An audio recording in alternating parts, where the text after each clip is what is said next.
Well, today the title of my message is Two Words That Changed the World.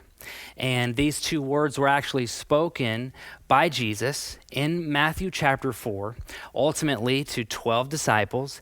And it was said of these disciples that they turned the world upside down. Okay. And of course, the world was already turned upside down because of sin. So really, they just turned the world right side up. But those two words that Jesus spoke were this in Matthew 4:19, follow me. So I just want you to think about this. Okay. Jesus came to a little backroads town. He was the son of a carpenter. His father Joseph died at a young age. And so Jesus became the man of the house as a young man. And he only lived 33 years on this planet. Okay, so I'm 33. So it'd be like Jesus dying at my age right now. However, Jesus became the greatest historical force in the last 20 centuries.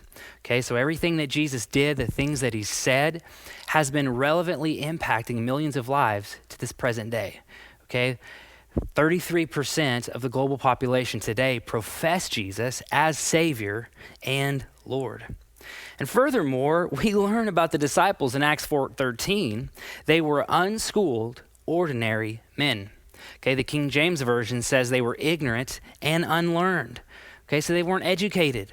They weren't classy. They were just ordinary fishermen. Okay, they weren't the type of people that would change the world, but they were teachable and they were willing to follow Jesus.